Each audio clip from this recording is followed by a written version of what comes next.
নমস্কার, আমি পান্নালাল ব্যানার্জি। এখানে আমরা রিচ হওয়ার টিপস দিই না, আমরা মানি নিয়ে সত্যি কথা বলি।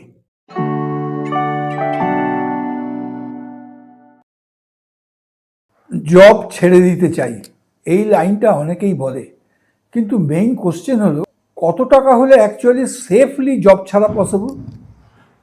10 লাখ, 50 লাখ, 1 crore, নাকি তারও বেশি?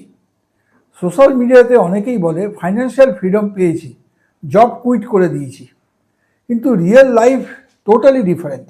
ইএমআই আছে, ফ্যামিলি আছে, মেডিকেল এমার্জেন্সি আছে, ফিউচার আনসার্টেনিটি আছে। তাই আজকের ভিডিওতে আমরা প্র্যাকটিক্যালভাবে বুঝব জব কুইট করার আগে কত টাকা দরকার, financial independence formula, FIRE concept, risk versus security, আর প্ল্যান ছাড়া কুইট করলে ডেঞ্জার হতে পারে। ভিডিওটা শেষ পর্যন্ত দেখুন, কারণ শেষে আমি একটা সিম্পল ফর্মুলা দেব যাতে আপনি নিজের কুইট নাম্বার ক্যালকুলেট করতে পারবেন। জব কুইট মানে অফিসে রেজিগনেশন মেল পাঠানো, অ্যাকচুয়ালি না। রিয়েল ফ্রিডম হলো ইনকাম বন্ধ হলেও লাইফস্টাইল কন্টিনিউ করতে পারার ক্যাপাসিটি। মানে আপনার এক্সপেন্স যেন ইনভেস্টমেন্ট থেকেই চলতে পারে, এটাই ফাইন্যান্সিয়াল ইন্ডিপেন্ডেন্স। জব ছাড়লে ফ্রিডম আসে না, ফাইন্যান্সিয়াল স্টেবিলিটি হলে ফ্রিডম আসে। Freedom means investments can support your lifestyle. আপনার স্যালারি ইম্পর্টেন্ট না, ইম্পর্টেন্ট হলো আপনি বছরে কত খরচ করেন। ধরি মান্থলি এক্সপেন্স 50,000 রুপিস, তাহলে ইয়ারলি এক্সপেন্স 50 × 12, 6 lakhs। এখন কোশ্চেন, এই 6 lakhs অ্যানুয়ালি জেনারেট করতে কত ইনভেস্টমেন্ট দরকার? এখানেই আসে 4% rule. Your yearly expense matters more than your salary. 4% rule বলে আপনি যদি অ্যানুয়ালি ইনভেস্টমেন্ট কর্পাসের 4% তোলেন, তাহলে থিওরিটিক্যালি লং টার্মে টাকা সাস্টেইন করতে পারে। Simple formula, annual expense into 25। ধরি ইয়ারলি এক্সপেন্স 6 lakhs, তাহলে 6 lakhs into 25 is equal to 1.5 crore। মানে 1.5 crore ইনভেস্টেড থাকলে থিওরিটিক্যালি অ্যানুয়ালি 6 lakhs তুলতে পারবেন। Financial freedom estimates is equal to annual expense into 25। শুধু কর্পাস হলেই হবে না, এখানে একটা ডেঞ্জারাস মিস্টেক হয়। লোকজন ভাবে 1 crore হলে কুইট। না, কারণ ইনফ্লেশন আছে। আজকে 50,000 এক্সপেন্স 10 বছর পরে 90,000 হতে পারে। তাই ক্যালকুলেশনের মধ্যে অ্যাড করুন inflation, medical expense, parents support, child education, emergency fund. না হলে কর্পাস শেষ হয়ে যেতে পারে। Inflation and emergencies can destroy with retirement planning.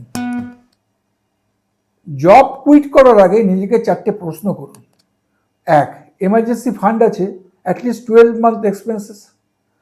2, passive income আছে, rent, dividend, freelancing, business. 3, insurance আছে, health plus term insurance must. 4, skill মার্কেটে valuable, যদি আবার ইনকাম করতে হয়। ফ্রিডম মানে রেকলেস ডিসিশন না, ফ্রিডম মানে ক্যালকুলেটেড সিকিউরিটি।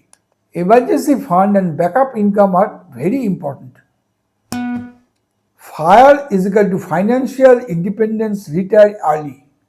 এই কনসেপ্ট বলে অ্যাগ্রেসিভলি সেভ অ্যান্ড ইনভেস্ট করুন যাতে আর্লি ফ্রিডম পাওয়া যায়।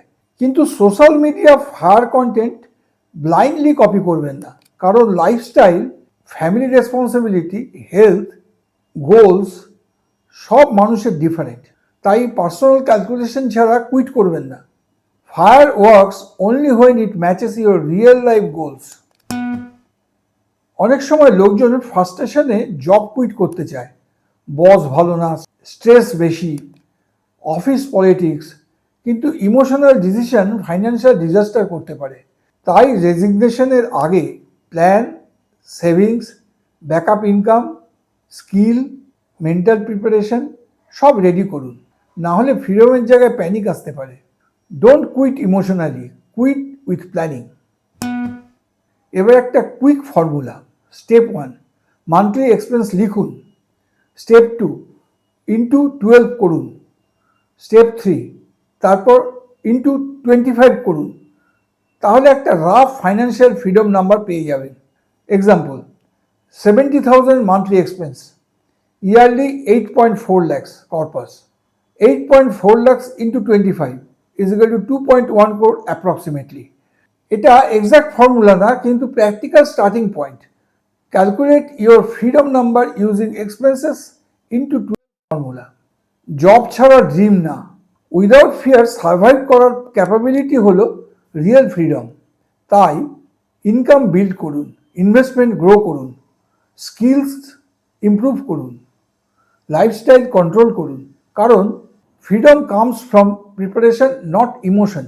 নেক্সট ভিডিওতে আমরা ডিসকাস করব the psychology of a long term wealth creation.